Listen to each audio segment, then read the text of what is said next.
Welcome to the Feature Film Podcast. Enjoy the show.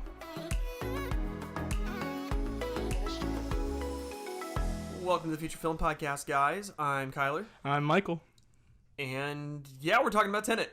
We went and saw an early access screening for it at Studio Movie Grill. And I can honestly say I was left speechless. I can agree with that wholeheartedly. And so, with that in mind, if you have not seen this movie yet and you're listening to this podcast, stop now. Turn back, abort mission, try again later. Huge disclaimer. We're spoiling everything. Don't listen to it if you don't want it spoiled. This is your final warning. Okay? Okay. So, Tenet moves. There is not a slow part in that movie. There's really not. There's really not, yeah. Which is great because you don't with something as confusing as the content of the movie can be, you don't need a whole lot of exposition to get it moving in the first place. And to give you a little bit of background, this movie is from the producers of Inception, so y'all kind of see what you're in for with just that alone. Oh yeah, Chris Nolan directed this. I bet. I don't remember. I probably should look it up. Let's look it up if he wrote it. Yes, so from Wikipedia at least, Tenet was written and directed by Chris Nolan. And yeah, if you've seen Inception, if you've watched The Dark Knight, if you have seen Interstellar or Dunkirk, you know that Chris Nolan is into this kind of trippy content that bends your mind. Yeah, he's kind of notorious for that. Bends cinema. There's a lot to process in this movie going into it.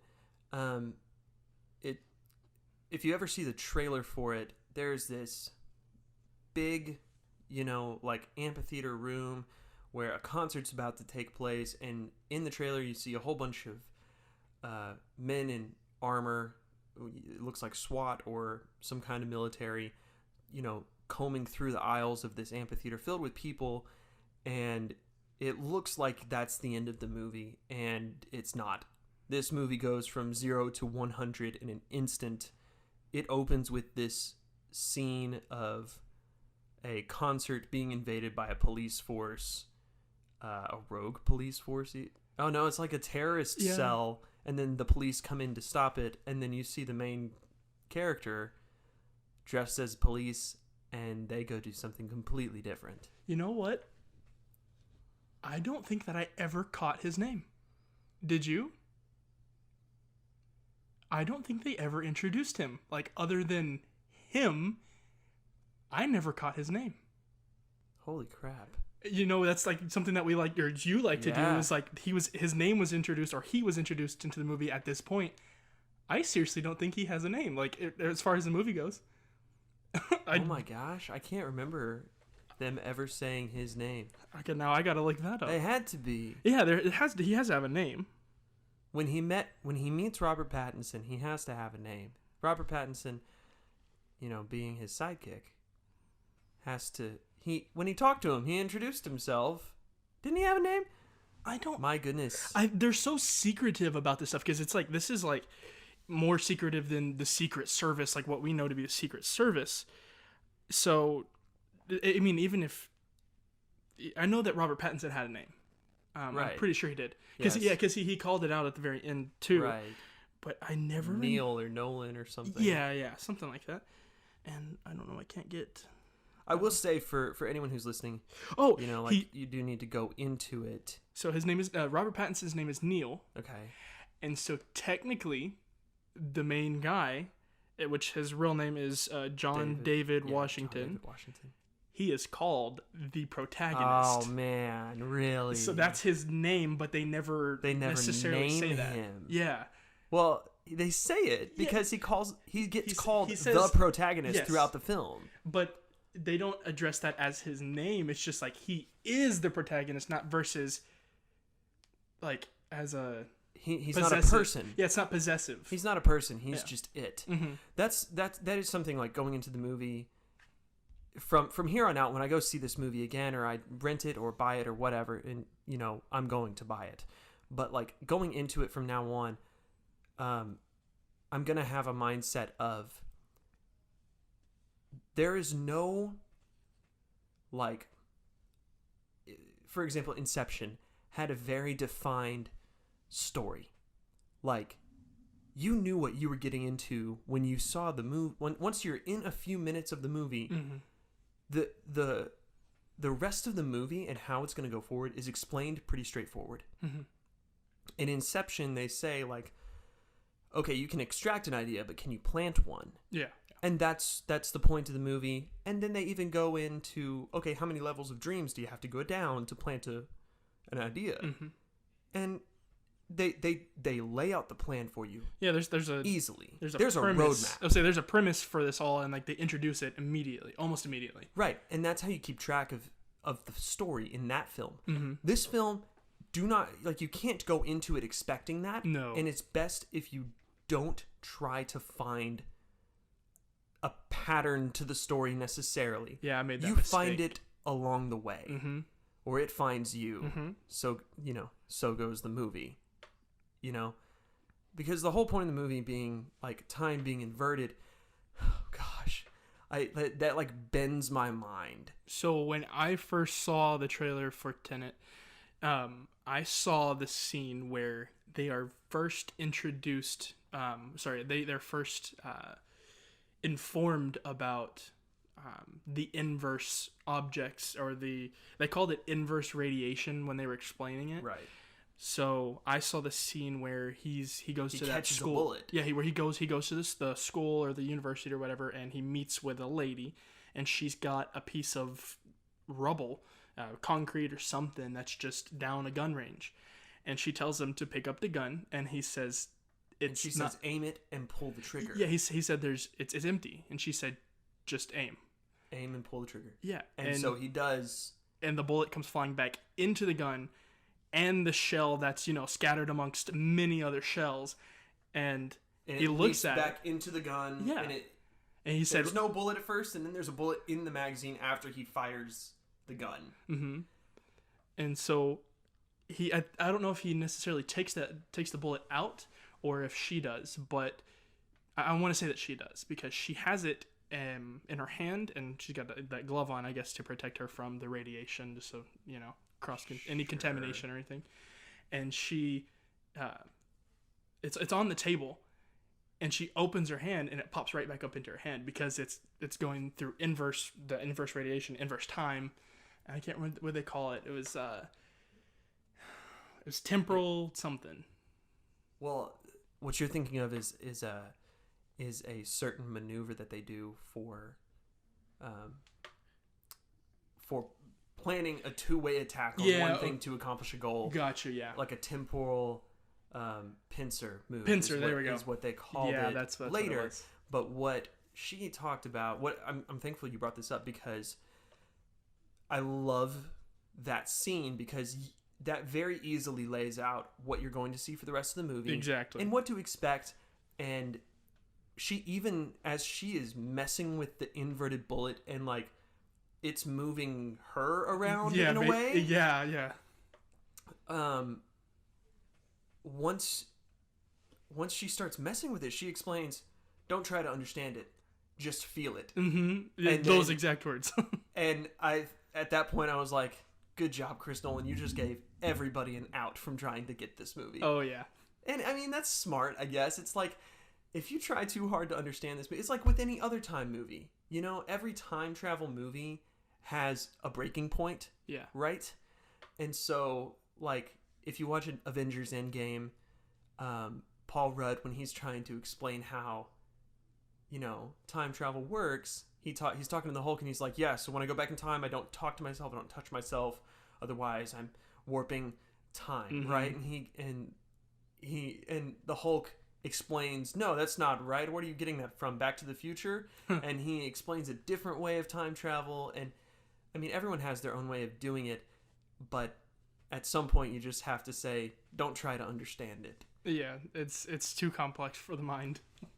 What was that thing that you brought up The grandfather paradox. So yeah, the grandfather paradox. This was brought up in the movie. Yeah, so they introduced it in the movie, and I've known about the grandfather paradox for a while, but never seen it implemented or talked about seriously in any movie or talk show, whatever the case may be. Never seen it, and it was a decent part of the movie because the grandfather paradox is, and it states, I am born, I create a time machine, I go into the past, I kill my grandfather. Therefore, my father can't be born. Therefore, I can't be born. So then I don't create the time machine. I can't go into the past. My father's alive. Sorry, my grandfather's alive. My father's born, and I am born. And then it starts to cycle over. And that's why it's called a paradox, because there's no solution. Right. And they tried to address that. And they even, at one point, the villain in the movie, Sator, or whatever his name Sator. was, he explains at some point he explains why he's trying to essentially bring Armageddon by bringing future time through the past and essentially destroying everything. Because in the future, someone figured out how to reverse the flow of time, and they did it because we screwed up the climate. Mm-hmm. Florida's underwater at that point, practically. Because we screwed up, they reversed time so that now they're going through the past but still living life, and all of their problems climate-wise are going away, and they actually have a better world to live in. And that's why the future has created inversion, and he tries to explain how at some point future and past will slip past each other, essentially, and one will become the other. He said that when they were in the present, which I guess is technically in the future for this movie, he said that the future is more dominant, so it's going to go. The future is going to take over, versus if they're two combating forces, so the future and the past, and how you say they slip by and one's going to take over. Robert Pattinson, or Neil, he said that because he's got a master's in physics or something like that.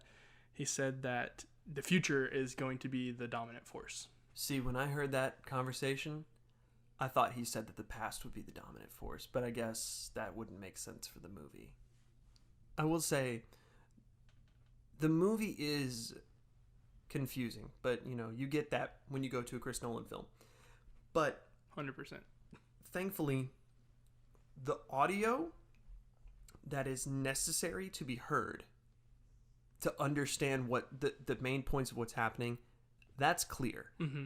It sometimes the sound design, how they've made the movie feel, kind of overtakes a little bit of the dialogue, but thankfully the important dialogue is left alone. Mm-hmm. It's left where you can understand, and where confusing stuff is cleared up more so you can still follow the story. And so that's a big plus. I was going to say something else and I forgot what I was going to say. Well, that's good because I've got something. So in the last pod that we did, it was the Dark Knight, we talked heavily about sound design. So Ethan brought up the ambient drone, and you brought up something from Joker with Joaquin Phoenix. How the guns? Yeah, the crack. Mm-hmm. I cannot tell you, because the initial one that you got in the movie, in the Tenet, my bad, was when they're in that amphitheater. Yeah. And everything's going so perfect, blah blah blah. The band is warming up. Yeah, and then the director maestro taps his baton on the music stand, and he raises it, and just as he's about to drop it, boom! And I kid you not, my heart jumped out of my chest.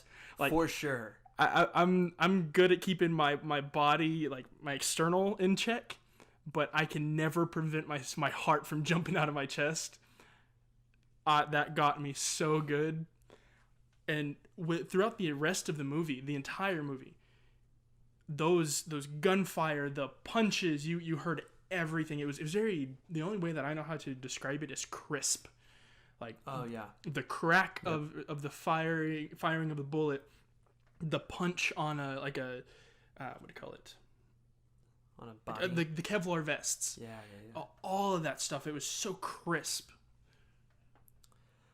I think it was pretty the basic notes from that were pretty overwhelming. Yes. When it came from most sound effects, but you're right, when it started, you're expecting to hear this nice string, orchestra, and all you hear is this crack from an assault rifle. Mm-hmm. And it's very, oh man, I'm telling you, it's 0 to jarring. 100. It's jarring 100%. This movie goes 0 to 100 immediately. I don't even think the parameters of 0 to 100 even fit this movie. It's so much more than that. It's like, it's like you're carrying a football on the football field. You're running for the end zone, and you start running so fast your feet start coming out from under you, and then you start tripping, but you're still carrying the ball forward. That's what this movie feels like, where you feel like you're about to fall on your face, but your feet just barely keep you up. I will say this movie, because it deals with time, it starts with that assault at the amphitheater looking for a piece of this device that has an algorithm that, has, can end the world or something like that. And I don't think I quite caught. So I know that she said that there's 8 or I think she said 9. There were 9 pieces of the algorithm, and that's what they were talking about this entire movie. So was the algorithm that those 9 pieces of metal? That's what it shows at the end of the movie. Spoiler. But those 9 pieces of metal or devices, that was specifically intended to end the world, right or wrong? It was supposed to release an algorithm that allowed plutonium to explode or something. That's where it gets kind of fuzzy. Yeah. Because it's a spy movie, and you get that feel immediately, and you know that this is a spy movie just from how it goes. But because they have to, they say it's an algorithm that is basically the key to some kind of nuclear holocaust or something. But because this movie is so trippy in the first place, you can't have something like an algorithm that's anamorphous, no, it doesn't have a physical form. You can't have that be the bad guy. Yeah, no. It has to be something physical that you can see. And so I guess they kind of associated the algorithm with those different devices that all connected together, that you see at the end. But what I'm interested in, because of how the movie plays, you start at the amphitheater and the orchestra, you move forward past that, and you're getting hints of Tenet, throughout this opening sequence. You see a little bit of time reversal in this opening sequence, but as you go forward in the movie, you're getting more and more trippy as it goes. You're seeing more and more reversed things, and you're thinking, is this some kind of power or ability, or what is this? And then you finally figure out, oh, the future's coming back at the present. And then you get to this point in the movie, which I would consider the midpoint in the movie, but almost, oh man, I can't even understand timeline-wise in that world where that was. But once they get to the point of the bad guy shooting his wife in reverse. Okay. In the chamber. Yeah, so when they start to basically go back in time, when they start reversing the events of the movie. Yes, exactly. So it's like they reached the end of time, this is reversed, and came back and played through the movie. There's there's a setup that I was introduced to somewhere in English class or something, and it's just like a story setup, so where it's called It Comes Full Circle. So this is the weirdest version of coming full circle that I have ever experienced. But, whenever he steps through that time chamber, let's call it a time chamber for lack of a better term. Once he steps through that time chamber, you know, then the movie's events start playing back the way you've seen them, just from the other perspective. Exactly. Which is crazy and awesome at the same time. But here's the thing. You're playing through these events you've already seen, and then you get to a point where you haven't seen it, and they do this whole side mission where they're trying to get the 9 pieces of the algorithm device, save them from, disconnect them, separate them, save them from releasing that algorithm to the world and destroying the universe as we know it. You get to this point where you're watching that. That's the end of the movie. That is the climax of the movie. But the problem is that is in their timeline essentially, I guess we could call it the midpoint of of their timeline, because in the movie you never see it get back to the orchestra. Yeah, no. So it never goes back to the very beginning. So that's why I said it was a very weird version of coming full circle, because it came mostly full circle, not all the way. And another big thing that I was going to bring up was that how you said like the midpoint where they start going back in time, retracing the steps of the movie. There was one point in the movie when we were experiencing it for the first time. So it was present at this time, where they both, Robert Pattinson and John, and so Neil and the protagonist. We'll call him Pro for short. Pro, cool. So they were going through the airport, which was doubling as a like high security storage system, like Switzerland. Exactly. But just in Russia or somewhere. Yeah. Oslo. Yeah. I don't know if that's Russia, but whatever. So they were fighting this full suit of armor. They could not see a face. The glass that the person was looking out of was completely blacked out, so you couldn't see any eyes, no skin, anything. And both Neil and Pro were fighting this guy. So my bad. They were each fighting their own bad guy. Right. And it shows Pro fighting the most of the time. And then it shows Neil go down this hallway. He slams up against a wall, and this hallway is L-shaped, so you can't see around the corner. So when Neil slams up against the wall, he grabs this guy that he's fighting and throws him down the hallway, the part that you can't see. And as he's doing that, he's ripping off the helmet and the face mask of this guy. And he gets this dumbfounded look. And then it cuts back to Pro fighting his soldier. Yeah, his soldier. And immediately, I thought to myself, that's got to be him in the future. Not Neil, but Pro. But it's a movie theater. You don't want to say anything too loud. Except for when you're with a group of 4 other friends, maybe. However, it got to the point where they started backtracking and tracing back all those steps. And I was so happy that I was right, because it showed that Pro was the guy in that armor that you couldn't see. So basically, Pro was fighting himself, and Robert Pattinson was fighting Pro. But when he ripped off the helmet, he saw that it was Pro, threw his helmet back, and went to go help Pro of past time. What's so trippy about that, when you think about Pro fighting himself on either way? Yes. What's trippy is that he's fighting the same consciousness. Yes. And both people are seeing the other person as inverted. Mm-hmm. And I'm so confused at how that must feel whenever they're both, like, at one point, Pro in the past, we'll call him Past Pro. Mm-hmm. Yes. Past Pro. Past Pro has a pistol pointing at Future Pro.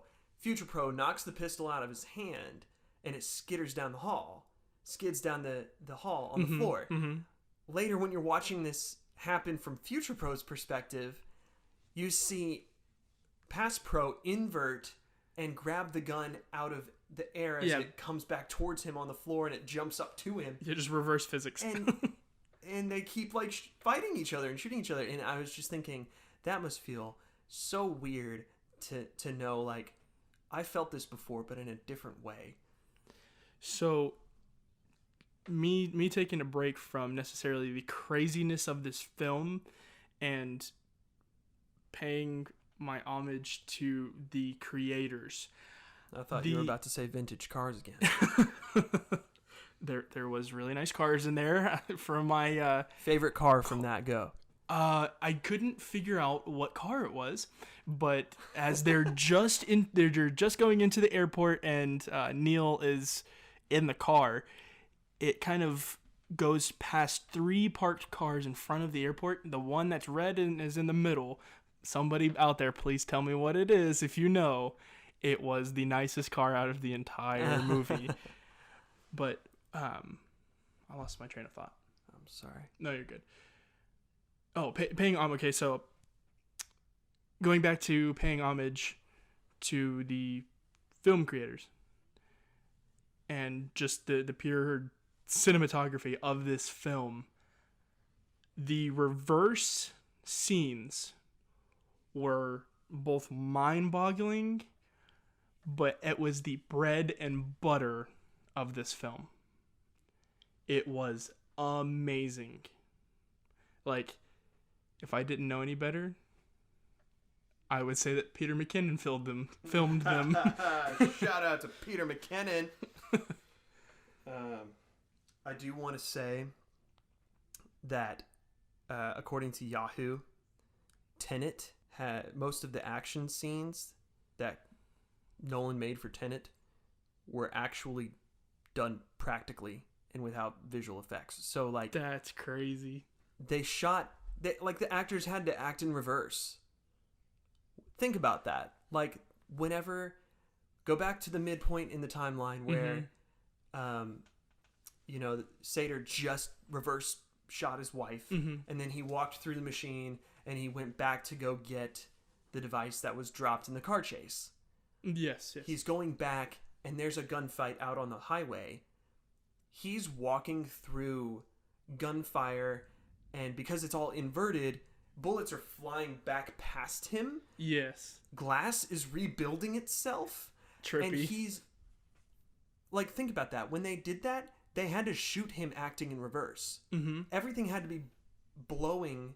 Like, all the glass had to be blowing forward in time. And he would have to be moving reversed. Yeah. Because in the movie, it had to look like he was moving forward through reversed time. And the only reason that I think that can be so complicated is because I've watched the videos of people speaking English in reverse, but in real time. So there's a method to it, and there's several people that can actually do it. So they record themselves speaking in reverse, and then they take that audio and play the audio in reverse, and it sounds like they're speaking forward in real time. That's so trippy. So imagine that, but applying that to your entire body versus your mouth and vocal cords. And I will say, like, whenever we went through the first time machine, the time chamber, and, Pro was going, he was inverting, at that point, he comes out and they say, take a minute, orient yourself, because it's going to be really weird. Yes. And you can see him, I noticed, like, when he started jogging, it was like his body was, like, he was making his body move like it was almost reversed running, but forward. Yeah. And just to give this effect of, I am backwards now. Yes. Which was really, really good. I loved the scene when he was great to see that. When he was trying to orient himself, and he steps in the puddle, but the puddle is going in reverse. Oh, so gosh. The puddle splashes him. Yeah, basically the puddle splashes him. So he lifts up his leg because he is technically, like, he himself is still going forward, but he's in reverse time. Yeah. So he's stepping, and as he's lifting his leg, you see that there's the droplets that are supposed to be coming off the bottom of his foot are coming up to meet his foot so they can push them back down because it's going in reverse. It's so trippy. Congratulations, Christopher Nolan. Yes. You have broken my mind. Mine too. I do want to point out the fact that I have no doubt in my mind that Christopher Nolan was actually given the okay to crash an actual plane through an actual building. He was, like last podcast, I flipping said, like, a semi. he flipped a semi, and they said, he went to the producers and said, "Hey, I want to flip a semi." Cool. And they said, "Okay." Yeah. And then he said, "Hey, I want to blow up a building." And they said, "Okay," for The Dark Knight. And Smash a Lamborghini. Yeah. And I have full faith that he went to the producers and said, "Hey, I want to drive a plane into a building. Can we do that?" Sure, we'll make money off of that. Oh, my goodness. Gosh, he's got to be, in a way, one of the most powerful men in the world. He makes such great films. He could get away with whatever he wants when it comes to that kind of thing. He gives the child's mind prominence, I guess, is the word for that. I do need to voice this. I have no clue where he gets his ideas from. Like, think about it. Planting ideas in your head while you're dreaming. Reversing the flow of time and moving through it like with your forward consciousness. Mm-hmm. Having, I've not seen Interstellar, but I've heard it's like a, string theory in practicality. It's a very odd movie as well. And I'm just thinking, where in the world and how does Chris Nolan come up with these ideas? I'm going to say this, and it's a hot take. I think he's this generation's George Lucas. I am currently doing the what's the guy sitting on the toilet like the this? Thinker. The Thinker. There we go. I'm currently doing the Thinker. On a toilet? That's a famous statue. I know. Okay, there's a. I'll explain after the pod. I'll explain. That can go to the bloopers. No, what was Are you wondering why I'm thinking this? No, that I'm not wondering. That's just like it's a good statement. Like, it's a good. Is it called the Ponder? Yeah. Yeah. I think that when it comes to, if you imagine George Lucas, remember what he did with Star Wars, he created visual effects that hadn't existed. Yeah. He built a camera just to get the shots that he needed. Not him, but his company. And thinking about how Chris Nolan is benefiting from George Lucas's genius, but he's creating content that people might have explored this kind of stuff in movies before, but never to this effect, where it's so realistic and so trippingly mind-bending. To build a movie and a world where you can enter people's dreams and share them and then do whatever you want in that. I mean, it is... I'm pretty speechless when it comes to this. I just think with how much he is able to do with his genius of filmmaking in itself, he's able to come up with ways to do these practical effects, reversing time and all that. Granted, he didn't reverse time in real life, but I mean, just thinking of how to plan this movie out, that's my opinion. He's this generation's George Lucas. He's genius. So I've got a question for you. Shoot. What was your favorite part of this film? Like, your favorite scene? Oh, man. If you had to pick one and one only. Oh, crap. One scene only from this movie that is my absolute favorite? And it can be for any reason, not necessarily just like the style of film, okay, or just like oh, that was really cool. Okay. Golly.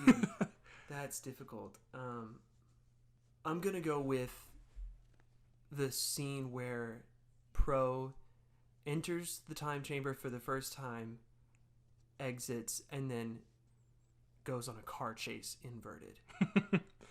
So, funny enough, mine is just at the end. My favorite part is just at the end of what you just named.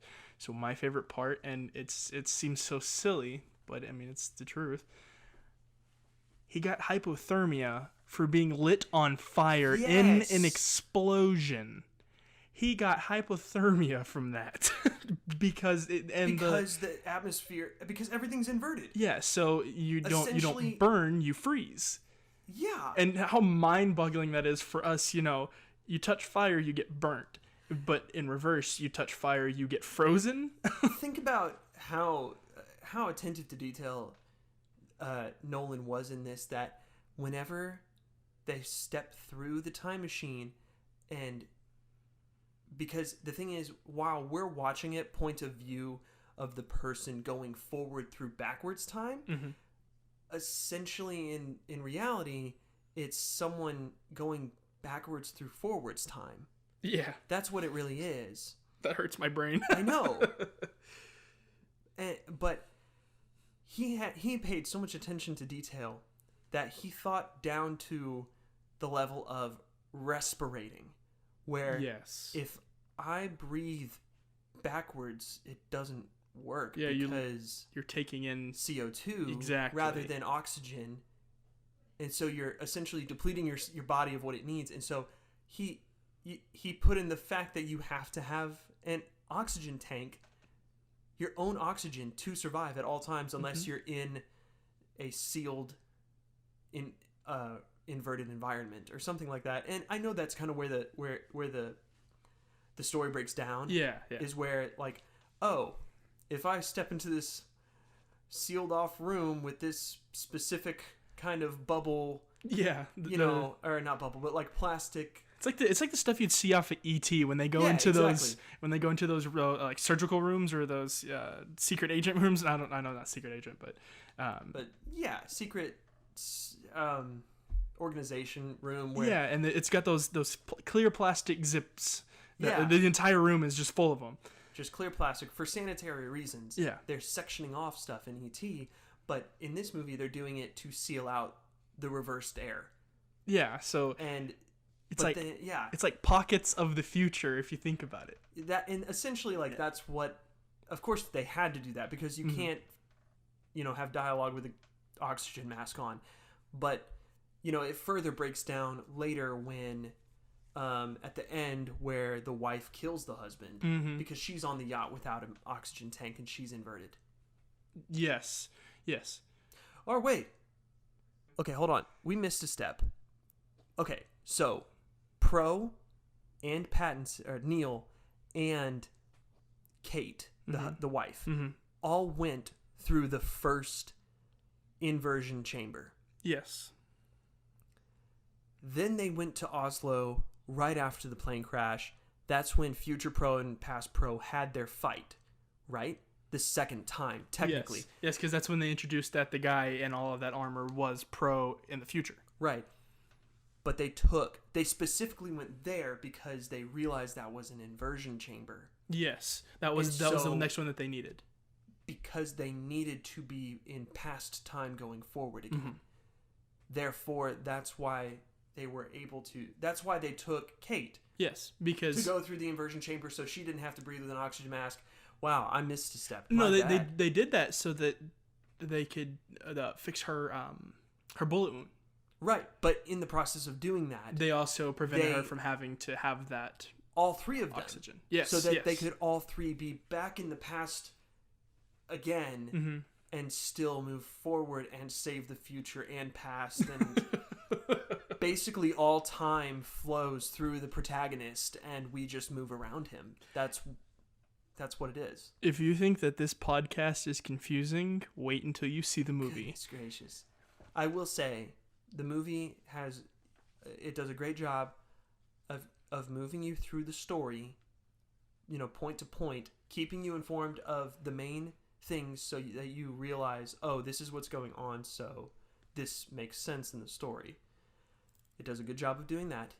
It's just when it gets down to the nitty-gritty of the actual physics of everything, that's when it gets confusing and your mind breaks. But wow, what an amazing movie. I concur. Wholeheartedly, and I know I said that already, but it's the truth. Yeah. Oh my goodness. Great movie. If you're not into your mind exploding, don't go watch this. If you've already watched this and you're not into that stuff, I'm sorry for you. Yeah, if you listen to this whole podcast and we just spoiled the movie for you, if we turned it turned you off to it, please don't be turned off to it. Go see it. It's such a worth it ride. Just go into it with the expectation of it's a spy movie. There's a lot of other stuff going on. I'm in a spy world. I'm watching two people in the midst of something bigger. Yes. And just follow it with that thought in your head. But, yeah. Is that it? Are we done? Pretty sure I got everything that I wanted to mention out. I'm pretty chatted out. Yeah, I think so. I think all right. you too. Well, guys, if you've seen it, chat with us on social media and tell us what you thought of Tenet. And be on the lookout for our next podcast coming up. It's going to be a special one about Red Relic Productions' not personal, but our own short films that we've done. Anxiety and soon to be Happy Place. If you want to check that out, be on the lookout for that. Give us a review on iTunes and follow us everywhere on social media except for Twitter, because Twitter's a dumpster fire. And Kyler actually kind of just let y'all on to a little spoiler alert there. We're eventually going to do about the creator films, so be on the lookout for that in the future too. True. Yeah, we are. Just that'll be a little bit further ahead, but definitely keep an eye out for that because that's coming as well. Yeah, and that's just about us and why we're together doing this, and kind of just about our lives if you want to get to know us. So be on the lookout for that, and cool. So bye. Roll credits.